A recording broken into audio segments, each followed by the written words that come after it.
Well, here's the thing. I used to study this stuff all the time, the SEO stuff. I actually used to teach this stuff. Okay. So I'm a little rusty on it because it's been at least 5, 6 years since I ever even looked at any of this. But it gave me a chance to go back and start thinking again, okay, what is it? Um, what is the best way to explain SEO to somebody? And really, the best way to do it is to look at the history of Google, because let's not kid ourselves, they are SEO, which I frankly think is a misnomer. But so if you guys can indulge me for 10 minutes, I'm going to run through this. I just turned on the recording in case this is actually something that's good enough to actually show to somebody else I love it. instead of you guinea pigs. But let's start with the very, very first thing. This here is the original page rank done by Google, and we can even step back here further. So we go back all the way to 1993. Now, for me personally, I was thinking about this before. First time I ever got an email address was in 96, and the first time I ever saw the internet was 97. Well, Sergey and Larry, they were working at Stanford. They get a government grant or something, and they basically build the original page rank algorithm. Okay. They founded Google, they founded Google in 1997. And what I found interesting here is 2000, of course, they created AdWords because they had to figure out some way to monetize this thing by selling ads. But so what was their original page rank algorithm? Well, you see over here, you can read this whole big long thing, but basically what it comes down to is what are the number and quality of links to your page.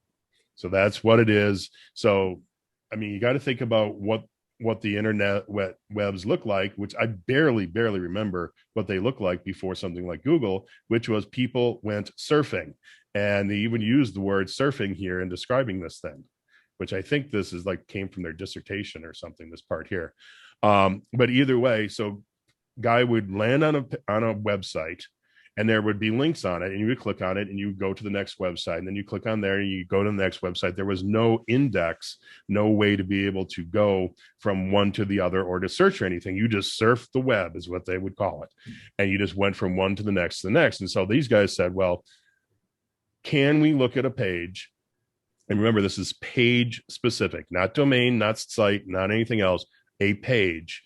Look at the number of inbound links to that page and what are the quality of those links. So they had to come up with quality factors and all that kind of stuff.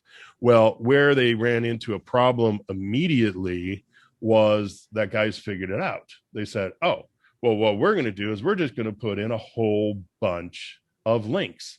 And they immediately started building things like link farms, link wheels, some other content farms, that kind of stuff. And then they were doing things, if you've been around long enough, you can remember spinners.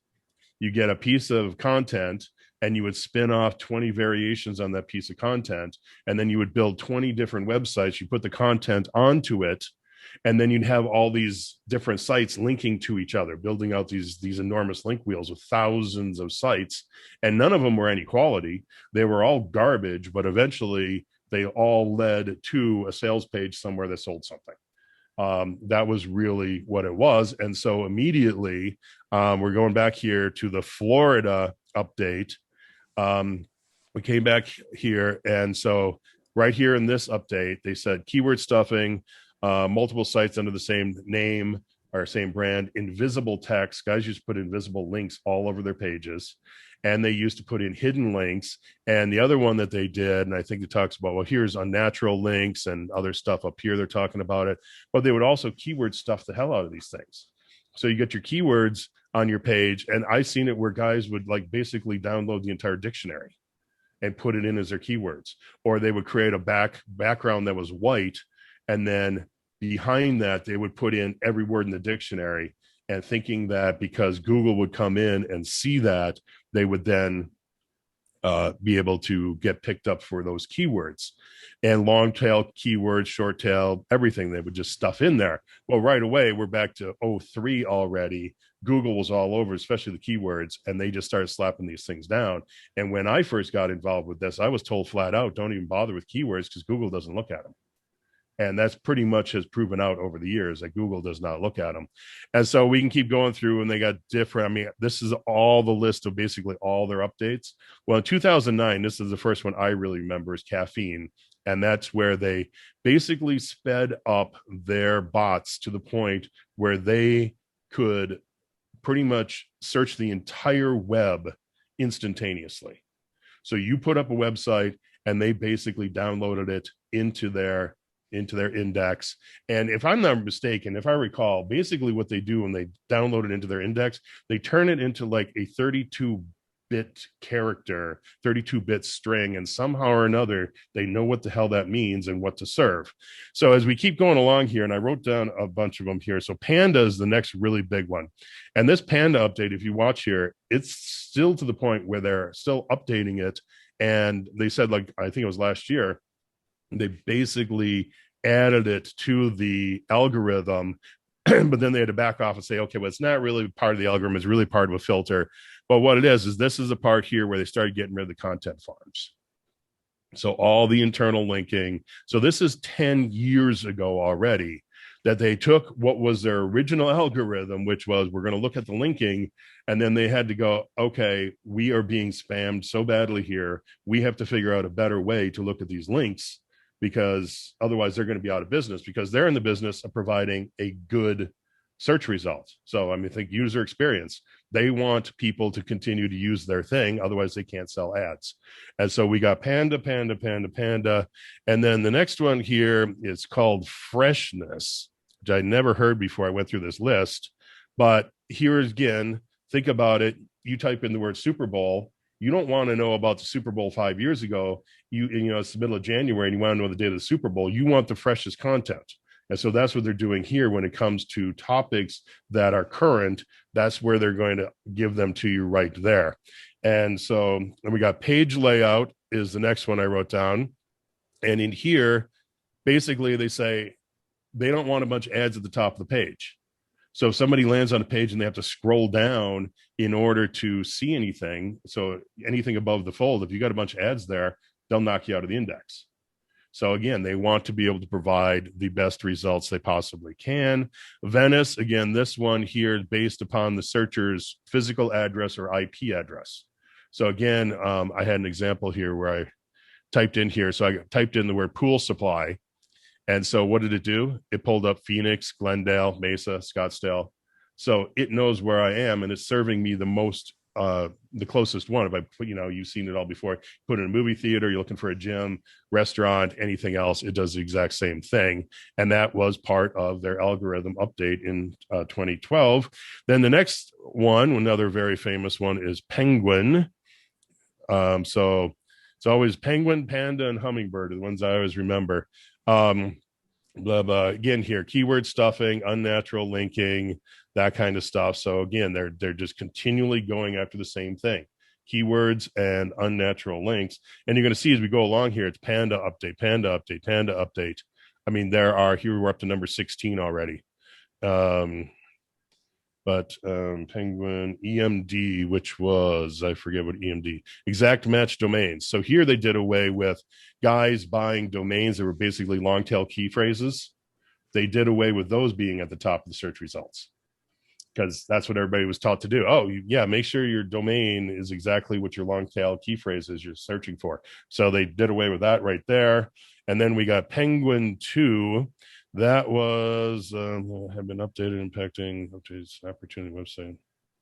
Yeah, I forget what the hell that was. So we'll keep moving. Let me see here. We got a payday loan one coming up here. So they went after the payday loan companies, the gambling, high interest rates, porn, casino, pharmaceutical companies, things like that. They kicked them out. And now we got Hummingbird.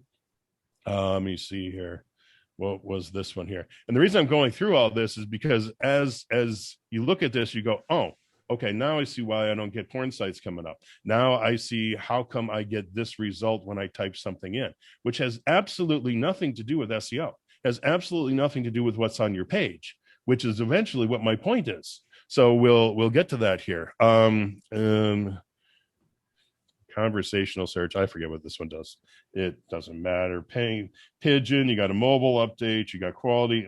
Rank Brain is like the next big one because they said that this is the top, one of the top 3 that they use today. So here you got mobile friendly updates right there. Quality update. Content quality again, took on content quality again. It was all about, okay, so here is a machine learning algorithm that filters search results to give us the best answer to your query. Okay, so let me show you that in real practice here. So on this right here, I searched for tilapia feeding and care. I just happened to remember I saw this site when I was looking for some tilapia food one day. And so here is the result. In fact, they only blah, blah, blah, blah, blah. Well, if you go to this page, here it is on the page, right in the page. That's a function of this Rank Brain. It did not pull the title tag. It did not pull the description, did not pull any keywords. It pulled text right out of it. So what is it doing? It is reading the entire page and is indexing it, and it knows to send you to this part of it, and now it even highlights it for you. I did not highlight that. It highlighted it for me. It's incredible. So that's all part of the brain rank, or whatever the hell it's called, Rank Brain. And was there anything else? BERT, passage reviews. Oh, there is one here that's very interesting. If you ever want to do reviews for any kind of product or anything, they actually tell you what to do with it. Quality update. Well, come on. Where is it? I guess I could just search the word review.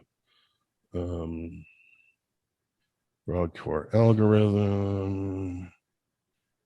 And they got just, I mean, they say that basically they do 1,000 updates a year now. There was the BERT update, whatever. There's one here, like I said, if you do reviews, they tell you exactly what they want the review to look like. Okay, products review update. So they give you nine useful questions to answer, to consider when you're doing your review, because they don't want bullshit, bogus reviews, which, I mean, we've all seen those sites where you just got, they're just review spam and then sell it to you at the end. Or, why Russell Brunson sucks. And then you get there and, they're selling .com secrets or something.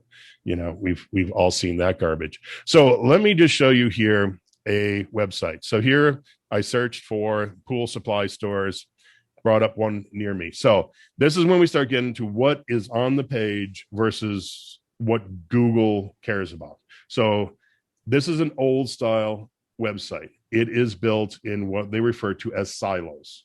Okay. So if I put my mouse over here, you got your AZ pool supplies at the top up here, and I put my mouse over it here. Well, that's a link. So again, where is that linking to? It's linking to another page. So this all goes back to page rank. So we got an authoritative site here, this link pointing to another page. Therefore, it gives us some degree of page rank.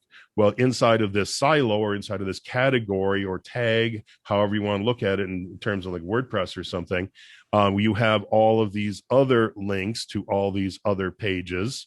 And then, so if I click here, it's going to take me to a page. But then if I scroll over here, it's going to take me to a different page. So this is all links within links within links, all within the same domain, all within the same site, all going to different pages. And that's why something like this built with a silo is effective, and why this ranked number one pulling up, because of the fact of all the internal linking. That's the one thing we haven't mentioned yet, is we think, okay, page rank means I got a link from over here coming into my site. Well, no, that's not it, because on the page ranking, they do not discriminate the domain. They only discriminate against for the page. So in a silo thing like this, or if we go into WordPress, here is, I pulled up, I just Googled, what are the top sites that use WordPress? Well, here's one of them. So again, we got basically the same thing here. So now here we're in WordPress, and this is a category. So if you see the link in the bottom corner, it says newyorker.com/culture. So that is a category inside of WordPress. Well, inside of that category, if I click on it, then we have a whole bunch more links to more pages. So again, it's all about internal linking. Here we have tags. See right down here at the bottom, it'll say tag. And so now we have tags. And then you also can have archives. And I think that's probably about the only three that there really are. But either way, it's all about linking, and it's all internal. If we come here, I click on tech. And so again, more links, all internal links. So to go back to the bigger question of, is WordPress better than ClickFunnels as far as SEO goes? The answer is a definite yes. And the reason why is because of the internal linking, not because of anything else, because you don't know if there's going to be any links. So let's say you have a WordPress blog. We've talked about it before, the funnel hubs.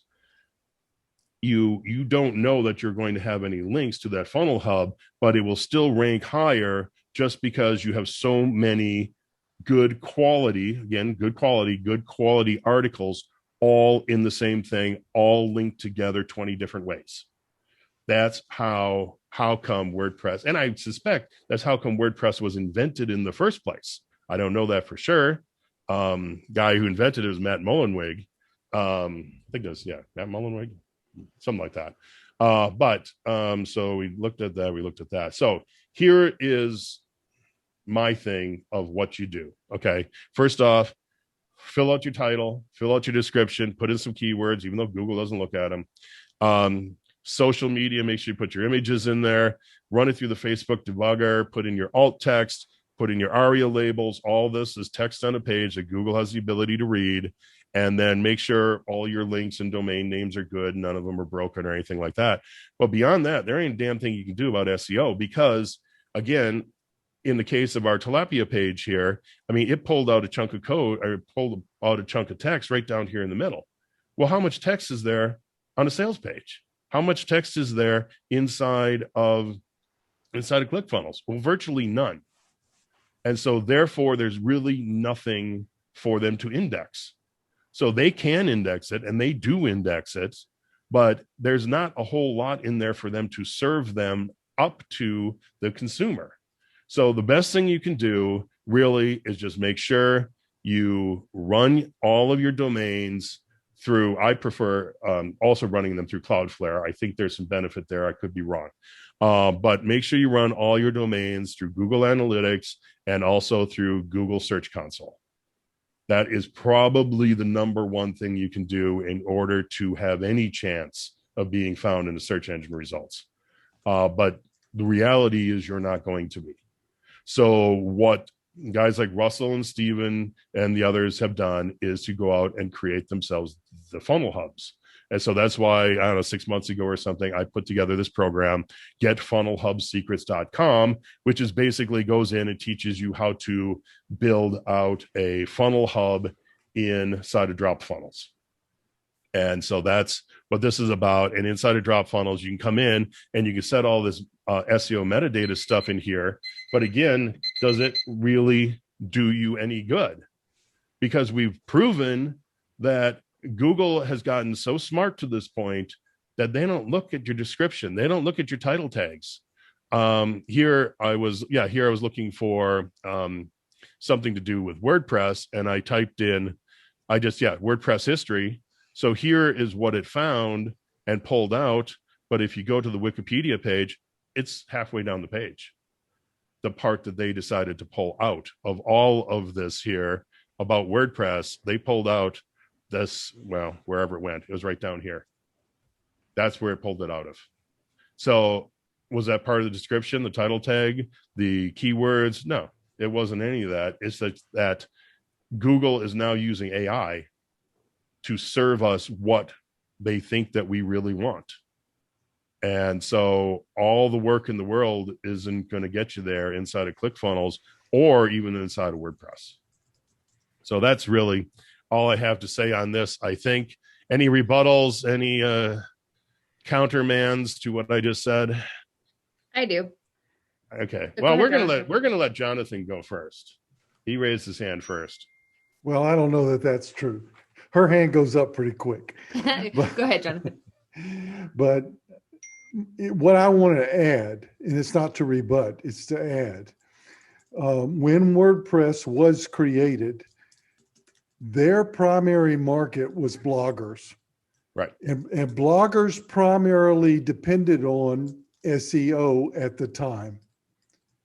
Where when ClickFunnels was created, their primary market is marketers who don't rely on SEO, but rely on purchased traffic.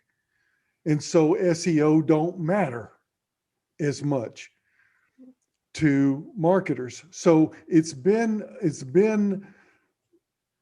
now, as you would probably say, a myth, that WordPress is better than.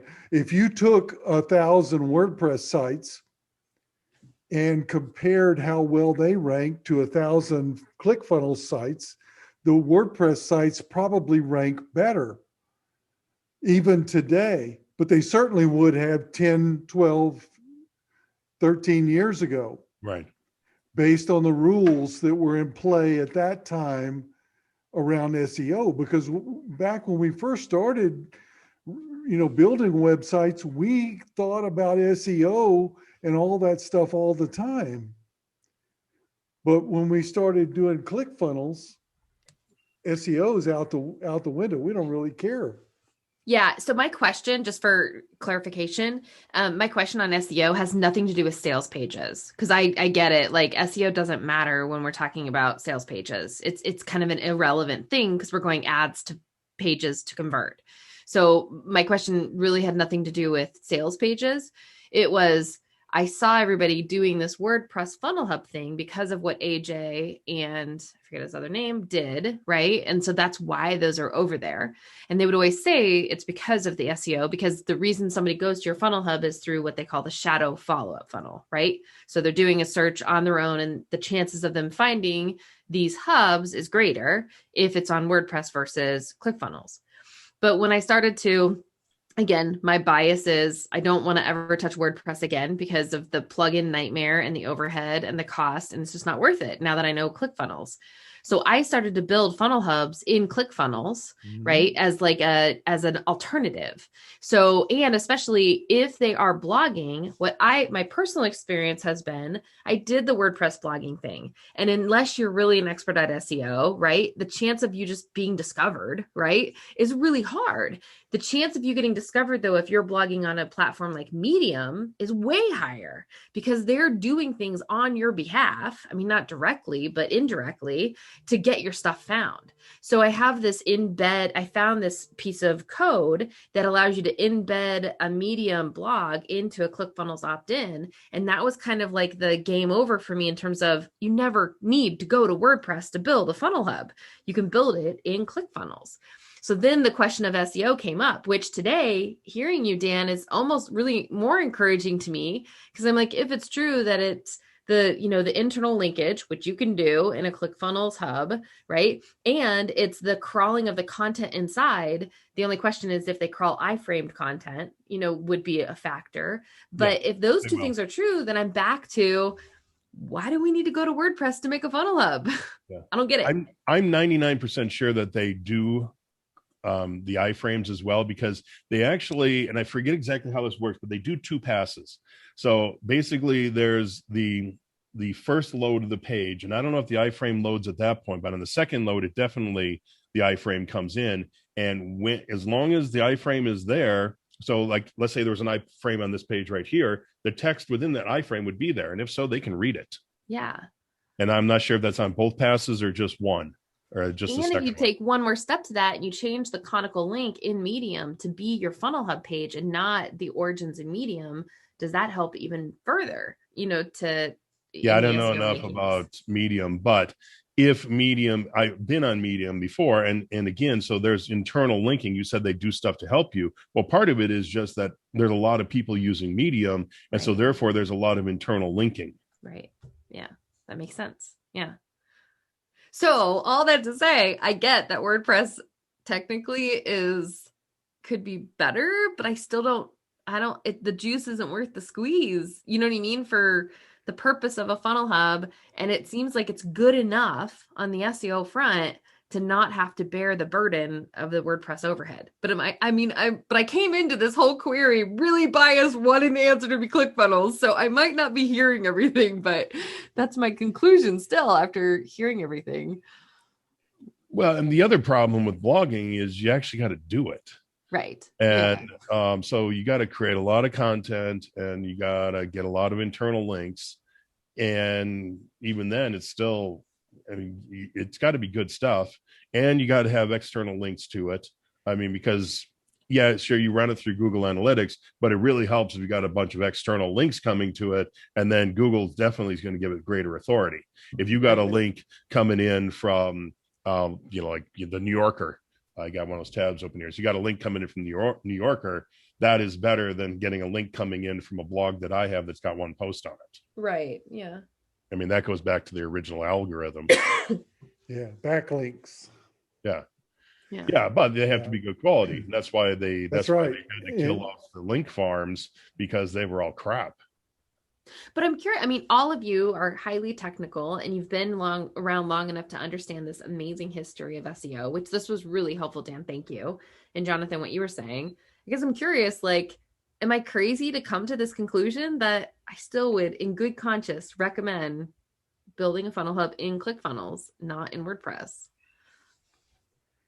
Well, yeah, I mean, and I think it's a toss up at this going forward. Let's ignore what happened in the past. Mm-hmm. Where are we today? And today, if you do it right in ClickFunnels, it can be just as good as one that's done in WordPress. And if you do it wrong in WordPress, it can be worse than one that's done wrong in ClickFunnels. That makes sense. Yeah, that makes sense to me. Yeah.